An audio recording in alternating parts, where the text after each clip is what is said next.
قبل أن نبدأ هذا الفيديو ندعوكم للاشتراك في القناة وتفعيل زر الجرس ليصلكم كل جديد. عودونا المنتخب المغربي أن يرفعوا رأس العرب عاليا في هكذا محافل كبيرة، عودونا أن نصفق لهم كثيرا، عودونا أن نهتف بأسمائهم طويلا، عودونا وخلونا وجبروا جماهير العربية وحتى العالمية أن تحفظ أسماء لاعبي المنتخب المغربي على ظهر قلب.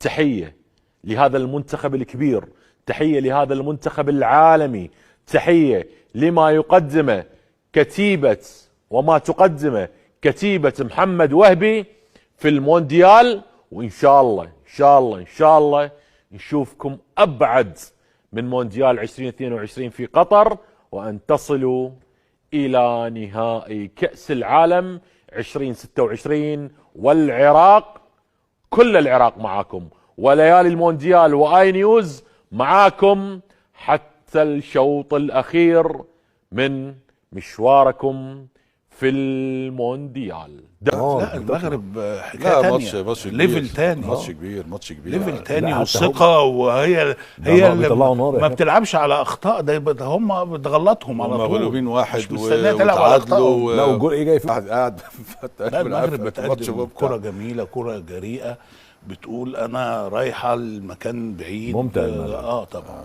لا فرقه ممتعه بصراحه، ممتع لان المغرب ده محصله بنى وشغل من 2008. عندهم مشروع، ده نتائج، عندهم مشروع داخلي وعندهم مشروع خارجي، على ما كل دول عايشين بره، بس هم المغرب نفسها اشتغلت على مشروع ابنائها اللي في الخارج. ده فيهم 2 منتخب شباب. تمام.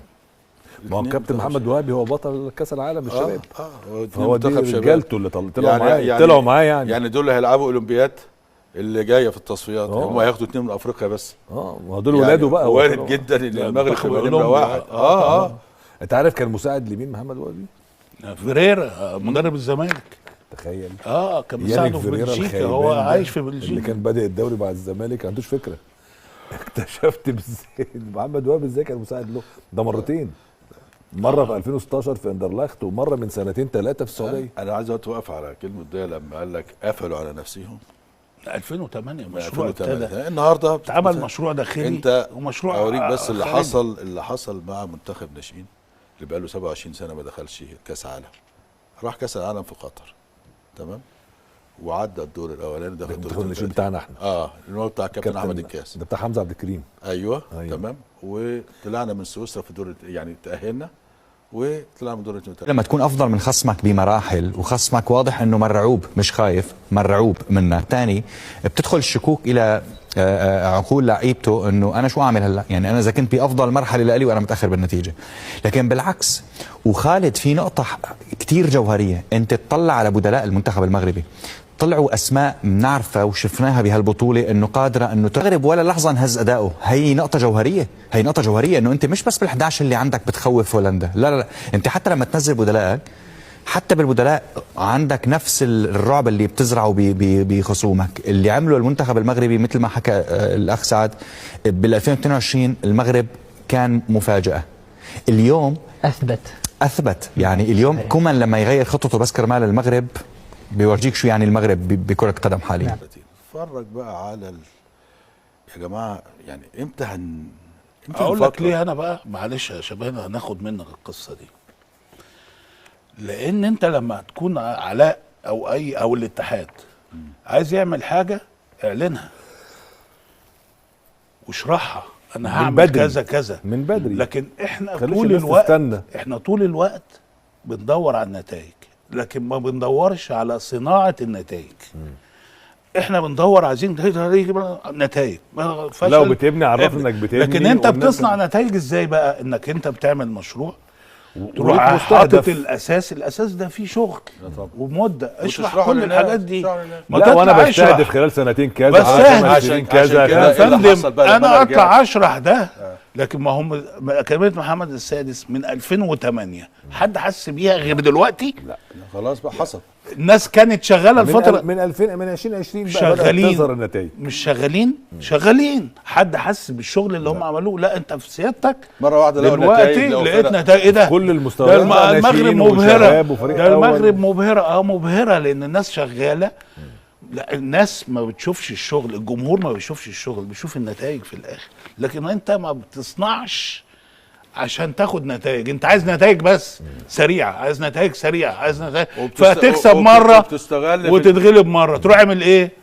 مشي المدير الفني، لا مشي المدربين، بص مشي المدرب، المدرب ومشي اصل ايه، والجهاز بيشيل الليله وتطلع لا، الحوارات. مش على كده. لكن انت ما بتستغل. عندكش مشروع واحد بتأسس فيه لحاجه كبيره. بتستغل النتائج في في اللي هم عايزين ياخدوا قرار، فبتستغل النتائج دي لو عايزين يعدوها بمزاجهم هيعدوها، لكن هم عايزين قرار معين عشان هوب النتيجه دي، طب خش بقى عشان هي كده يشيل ده ويجيب أيوة. ده ويجيب ده ما ويشيل فيش شغل على الارض أيوة. بقى. ايوه بس الكلام ده منطق. انا عشان تعقيبا على الكلام ده ايه، لما انا جيت من كاس عالم مع احمد الكاس، لقيت بقى حمزه عبد الكريم وبلال عطيه ونور اشرف، في جيل بص، كويس. جيل هايل. تمام. فكان المفروض كاس عالم 5 سنين ورا بعض، كل سنه بيتعمل كل سنه. بيتعمل كل سنه. فجه قال لك الاتحاد اول ما جه الاتحاد الجديد قال لك 2010 12 لا انا مش هشتغل على الزوجي. ليه يديك؟ لا. فلما كنت 2008 بقى طلعنا، كان عدى يعني، فقلت لهم احنا السنه دي طلعنا بخمس ست لعيبه ولسه هيجي في ناس كتير طبعا. يعني منتخب 2007 دلوقتي في كميه كبيره قوي من منتخب 2008. ثم 2009 نفس الكلام، عن في جيل كويس قوي كنت مكونه، و2010 و11 و12. لو كل سنه من ال5 سنين دول طلعت باربع 5 لعيبه في كل جيل، انا بعد 5 سنين بقى عندي 25 لعيبه. هو دي البلان بتاعي، تبني عليهم البلان بتاعي. لكن بقى ليه احنا اتغلبنا طلعنا بدور 30؟ ما انت بقالك 27 سنه ما لعبتش كاس عالم، فاهمني؟ فانا فعلا بس الكلام ده منطقي اللي بيقوله كابتن، ده عرف الراي العام محدش وعرف بيعرف الناس حاجة. انت البلان بتاعتك ايه وخريطتك ايه وخطتك ايه، عشان احنا حتى نبقى واحنا شغالين او احنا بنحلل او احنا بنتكلم او بننتقد يبقى عندنا فكر. طب انت سمعت عن يا فندم انت سمعت عن النهارده خطة فرحان بانك انت عديت دور ال 32. في فرحه كبيره. انت ده بناء على ايه؟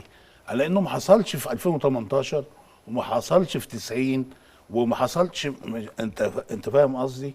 لكن انت لو بتاسس لانك انت السنه الجايه، احنا طبعا عندنا ماتش مهم وكل حاجه، بس انت السنه الجايه عندك اعمار سنيه في المنتخب مش هتبقى موجود وما عندكش حاجه ورا، ما عندكش حاجه ورا. المنتخب الاولمبي مش موجود، مفيش رافض شغال، ما فيش تواصل، ما فيش. فهتبتدي بقى تيجي ساعتها هتقابل الازمه، نبتدي نضحك برضه بقى على الكلام، لكن ما فيش حاجه كبيره اساسيه تتعمل للصناعه دي زي ما انا بقول لك، ما فيش.